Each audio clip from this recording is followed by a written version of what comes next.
来玩一个小游戏，在一个纯白的房间里待够50天，就可以获得500万美元的巨款。但如果有一个人离开的话，另一个人就算坚持下来，也只能拿到100万。房间里有一张床，一张桌子，每天还会提供食物。没有网络，没有电脑，没有手机，换你能坚持下来吗？小情侣麦克和凯特准备靠这个实现人生的逆袭。进入这个房间后，起初两人还自信满满聊着梦想。麦克说拿到钱会继续画画事业，做个艺术家，要为底层人民发声，做慈善，让著名 DJ 史蒂芬青木来自己私人派对上演奏，为津巴布韦的村民办学校，和马斯克一起抽烟，聊特斯拉发展前景，坐他的火箭升天，升2次，500万能干这么多，不知道以为这500亿呢。凯特也没啥见识，这项目我投了，你忘多余啊，我这里有个冰山计划，你要不要？实验期间，卫生间一次只允许1个人使用，防止他们在里面玩花活消磨时间。吃的东西是一种无色无味，只能补充能量的液体。晚上实在无聊，麦克想耍一把，凯特不同意，有监控，搞这个实验的那个沃恩教授肯定在什么地方偷看呢。然后一天就这样过去了，凯特洗了个澡后，将旧衣服扔掉，换上实验室的新衣服。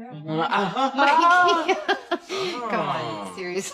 凯特很奇怪，沃恩教授做这种实验挣钱吗？沃恩教授不差钱。麦克知道沃恩教授的一些事迹，他喜欢把人性实验拍成纪录片，之前就做过这样的一个实验，在美国中部找了个工薪家庭，父亲是牧师，母亲是糕点师，有一对儿女。沃恩教授直接花了1.5亿美元，把家里的几个人打造成明星，看看他们之后会成为什么样的人。刚开始还好，他们一家接商演接广告，但后来丈夫外遇了，妻子开枪了，儿子失踪了，女儿成瘾了。没人知道沃恩教授搞这个干什么，但他真的很有钱，毕业于普林斯顿大学。没听过？那爱丽斯顿商学院听过吗？他们没什么关系。凯特说沃恩闲蛋疼，人性才不是那么容易拿捏的呢。50天倒计时还在继续，房间里有一个时间表，但看不到阳光，让他们对时间概念很模糊。两人做游戏来缓解焦虑，但时间再长点也不管用了。这时麦克发现了一只虫子，给它起名叫科林，还要收养它。什么玩意儿？麦克对科林有了真感情，想把虫子弄到外面放生。你的意思是按响按钮出去，就为了虫子？这不是虫子，这是科林。凯特说他神经病。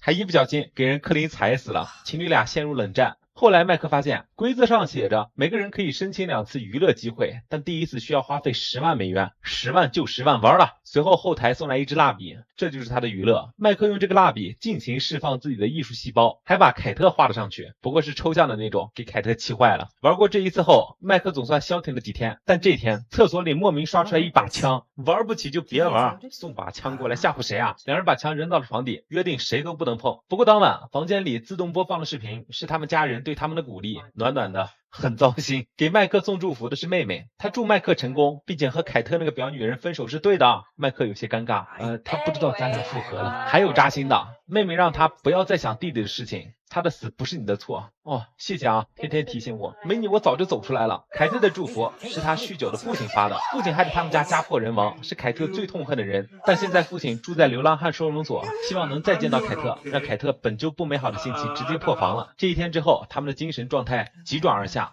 麦克受不了了，想再叫个娱乐，凯特不同意，因为一个人的第2次娱乐收费25万，一个破蜡笔25万，纯粹疯了。但第2天，凯特也受不了了，让麦克叫吧。反正钱从麦克的那份里扣。麦克叫了，下一刻，外面走进来一个赤身裸体的美女。你们想看？不行，真不行。美女自称西蒙，是个演员。经纪人给他安排了一个活，让自己赤身裸体来到这个房间即兴演出。凯特看到美女的时候，虽然很生气，但又不想表露的很生气，让麦克把衣服给美女穿上。Reminds me of this dance studio that I used to go to in Paris. You dance, Mikey?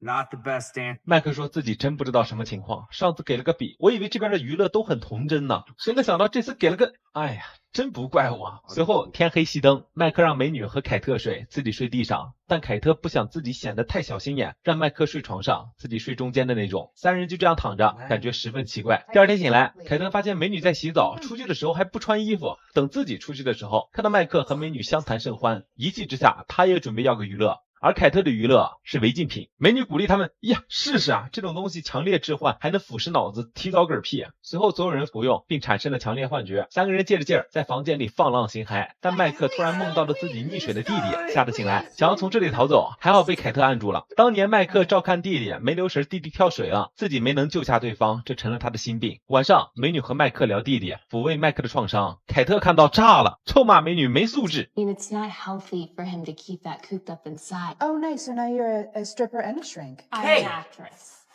Actress, stripper. Not much of a difference when you get paid to take your clothes off. You are kind. Don't let her insecurities taint you. Fuck you. You're insecure, so you lash out. You really should work on that. Oh.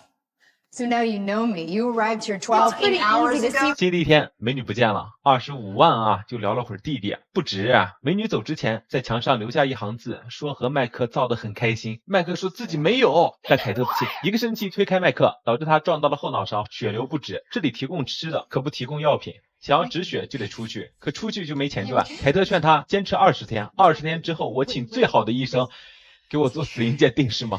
我在飙血哎！麦克说这个房间让我们都变得脆弱敏感了，必须出去，咱们一起走。为了阻止麦克，凯特掏了枪，但麦克去意已决，他按下了离开的按钮，凯特没有开枪。麦克走了，但凯特还要继续坚持。那段时间，凯特因为没有人陪伴，难度增加。终于他朝着按钮走去。后来的麦克已经恢复了曾经的生活。有天他在街上看到了凯特，对方是来找父亲的，因为之前的事情，两人已经分手。至于凯特有没有坚持到最后，电影没说。不过凯特父亲的收容所收到了一笔匿名捐款，那可能是凯特干的吧。后来一对新情侣来到了这个房间，进行第2轮测试。